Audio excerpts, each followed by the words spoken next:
चलिए हम लोग ये क्वेश्चन देखते हैं, बहुत अच्छा क्वेश्चन है ये। विच नंबर एमंग्स, ठीक है, इनमें से कौन सा नंबर स्मॉलेस्ट हमको निकालना है। जैसे मेरे पास 2 की घात 40 है, ठीक है, तो हम उसको 2 की घात 40 लिखेंगे।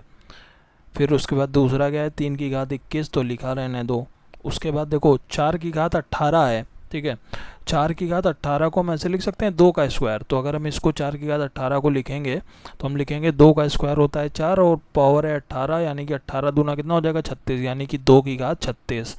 उसके बाद देखो 8 की घात 12 है, यानी कि 8 को हम लिखेंगे 2 का क्यूब, और 2 के क्यूब की पावर क्या है 12, 12 त्याई कितना हो जाएगा 36, यानी कि 2 की घात 36, यानी कि ये दोनों तो सेम हो गए, बड़ा छोटे की बात ही नहीं है। तो इन दोनों की जगह हम एक ही लिख सकते हैं 2 की घात 36, ठीक है।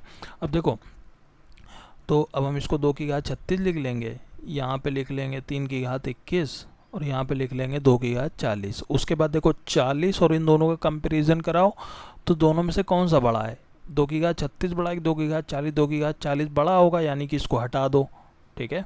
यहाँ से हमने इन दोनों में से इसको घटा दिया था, अब हमने क्या करा, इसको भी हटा दिया, यानी कि ये दोनों मेरे पास बचे, ठीक है।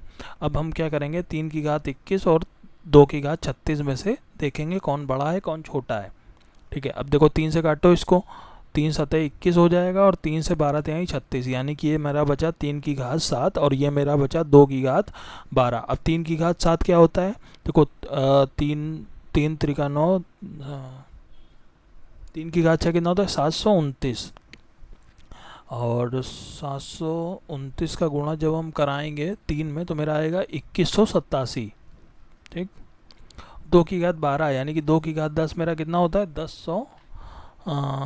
1024, ठीक है। 1024 के बाद 11 और 12, यानी कि एक बार और 1024 में गुणा कराओ तो 20 कुछ आएगा, 2048, फिर 2048 में 2 का गुणा कराएंगे तो 4096। अब देखो इन दोनों में से छोटा कौन है, छोटा ये मेरा ये वाला है, ठीक है, यानी कि ये गलत हो गया, यानी कि छोटा कौन सा नंबर है, इसका मेन वाला कौन सा है 3 की घात 21, यानी कि 3 की घात 21 मेरा आंसर होगा।